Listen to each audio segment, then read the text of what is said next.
Hey guys, welcome to Seams Easy.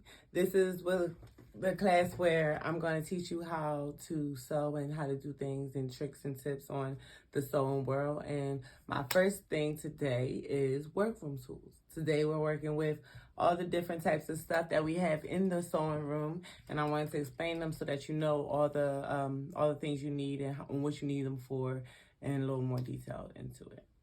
So the first thing we're going to talk about is straight pins. Now, straight pins is just this, little stick pins. They just pointy with a top at the bottom. And then we have the T-pins, where T-pins are shaped like a T, and they're mainly used for like tailoring stuff and things that are stiffer fabrics because they're a little thicker and they're a little more sturdy. Then we're gonna go on to the pin holder, which is this thing that I'm holding here. This is a magnetic one. It's good for just getting them together and being able to, pick them up, clean them up easily, because you can just run them over there and just, if you drop them all on the floor, just boop, boop, just like that. And then the other kind is you hear that the stick little dome thing, and this actually had a bottom on it for like a case, like a little container. You could put them in there afterwards, but I lost that. But they have the ones that you put on your arm. You probably seen them, and you just put them on there. It's easy, good for like when you're draping or something and you need pins quickly. So that's what they good for. Then we have the scissors, which is very important. Now you need two different types of scissors. One being a paper scissor, where you only use it for paper and plastic, or whatever little thing that you may need it for. It's good to have these because they're your weak scissors, dollar store scissors, cheap scissors, and then you have the actual shear scissors for your fabric, which is good because they're stronger. They cut through multiple layers really easily, and they're just better to have. Then they have pinking shears, where it has zigzag shear. Actually, hold on. Okay, so these are not pinking shears. These are pinking shears. They have this curve here. These little edges, that's for when you cut through, it gives it cuts it at both angles, with crosswise and lengthwise. That's actually having to do with the fabric. So I'll show you more about that. But pretty much these scissors stop it from fraying so much. So like if you have something like a fabric that's really difficult to work with and it has a lot of it's real stringy, and it like cut it with this, and it'll cut the things off so that it's not just straight coming off of the seams off the fabric.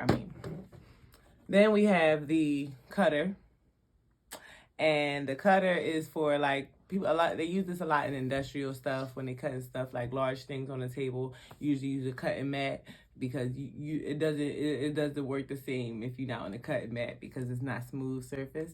So you kind of have to really work with it. But as long as you have a mat and good blades, make sure you keep a lot of blades handy because they wear out really easy and really quick. Then you have your pencils and your pens. You can use any pencils, obviously. The darker pencils leave better marks, obviously. Markers for marking things like notches and stuff like that, so you can see them. I use the purple or bright colors or whatever. Mechanical pencils are always good because they're easy. You don't have to sharpen them. Rulers now. And all these different kinds of rulers, everyone have a job. So we have a general ruler, which is a basic ruler. Actually, this isn't exactly it, but it's like a 12-inch, a foot ruler, regular one you get for school or whatever. And then we have a 36-inch ruler, which is a yardstick, long, it's 3 feet in a yard. And then you have the flexible 2-inch ruler, which is good for if you have to curve or something like that. But it's also it has the little grid on here, so there's a 1.5-inch grid, and then it's a 1/2 inch of just numbers. But those little tiny increments, like, it's very important to know your metric system, especially with rulers, because measurements and fabrics and stuff like that can go down to the 1/16 of an inch. So it's really good to be really aware of your ruler. You know your half mark, your 3/4 mark, your inch mark, inch and a half, so on and so forth, and what they translate to. Then we have the triangle ruler, which I don't really use that much, but there's a triangle ruler with it's just a right angle with metrics on both sides. Curve rulers. So we have the hip ruler, and the hip ruler is good for making, like, obviously hip lines and stuff like that. And if you need just a nice smooth transition or a smooth curve on any angles, that's what this is good for. Then we have French rulers. I don't really use those much. And sleigh rulers, those are the ones that look like, it's like one actually looks like a sleigh. I'll put a picture in or here or something, do something. But there's a sleigh ruler and a French ruler. So we have the measuring tape. And the measuring tape is good for obviously measuring your clients, measuring your patterns, measuring your garments. It's good for everything. So you kind of want to keep her real close because you're going to need her a lot. Because like I said, everything has measurements, and measurements are extremely important, especially how you take measurements. We're going to get into that in another video too. But, we're going to start. For a tailor's chalk, you can use clay. You can use chalk. You can use a chalk wheel or a chalk pen or marking pencils or whatever you want. But I use chalk, just regular tailoring chalk, and it's good because it has these like a smooth crease here, so it's good to make straight, thin lines. Whereas those chalk pencils and something like that, sometimes they have a circular thing, so it make thicker lines, and you gotta be precise with these things. So it's better to have slimmer, thin lines. I've never used clay before, but I've heard that's a thing. So, that's something that you can look into if you would want to. Okay, so pattern paper. The last thing we're going to talk about is pattern paper. And pattern paper is really important because, obviously you want to either, depending on what you're doing. Now, me personally, I make a lot of custom stuff. So sometimes I don't really care to keep patterns because they kind of, once it's custom for somebody, I done cut all up into it, made it into something else. It's not even what it was supposed to be in the first place. So something, and then also sizing and stuff. So it depends on what you value. So now at the beginning, when they tell you when you're making your patterns, you're supposed to make your patterns on pattern paper, which is this. And pattern paper it has increments of 1 inch increments with numbers and symbols and letters or whatever. And pretty much it's good for obviously measuring and your lines and making sure you have straight up and down diagonals. There's no guessing here. You know what I mean? You get straight lines and measurements is good. And then if you have a pattern that you really want to keep or that you love to make it last, pattern paper doesn't hold forever. It's going to get raggedy eventually.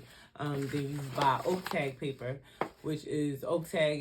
It's like manila paper, like one of those folders and stuff. These patterns this one is hella raggedy because I just kind of pulled this out of somewhere, but pretty much they last a lot longer. And they usually make sloper patterns out of it.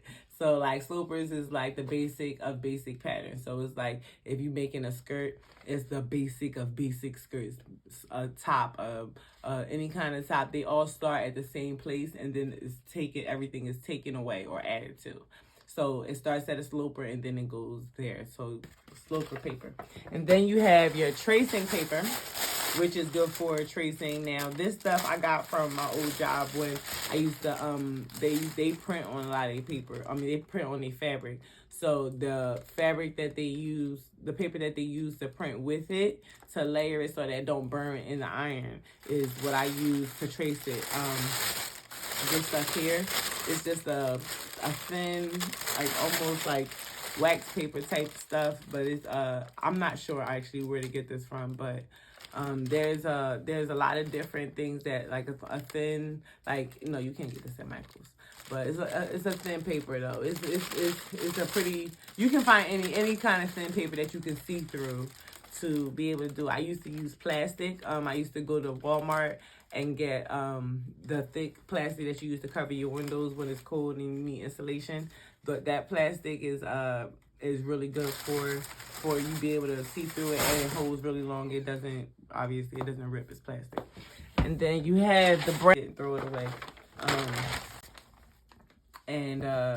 So the brown paper, I use this for just making patterns. Just when I just make patterns, or now I need to put something down, I already usually have a sloper or something to start with or to trace with, and then I just go from there and add onto that. So that is all for today.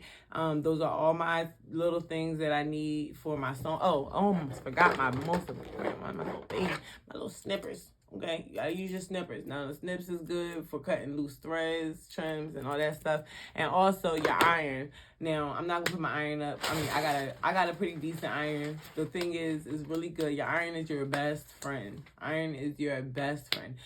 Everything looks different once it go into heat. So once you throw thread in there, you're sewing and you get it. It might look a little loose. It might look a certain way. It might even be scrunched up a little bit. But once you press it, pressing can make a whole difference in the way something looks. So you definitely need to take time and be able to spend a couple dollars on your iron. You know what I mean? Like it was a fight in the store trying to get my iron, because it was like, what you need that iron for? No, I need this iron because I need a good iron. You feel me? That's really important when you sewing, because you need that support. Yeah, so that's it for today. We are going to wrap it up. Next week video is going to be about fabric. We're going to talk about all the different kinds of fabric, stretch and non-stretch, and the details about it, so you can know more, so you can get in more. So make sure you tune in. Also, guys, as an added bonus, we're going to have a book that's going to be able to tell you all the things that I just told you.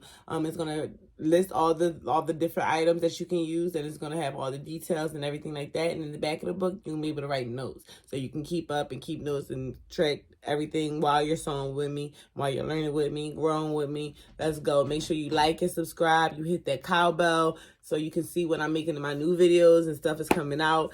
Keep up with me, guys. It seems easy because it is.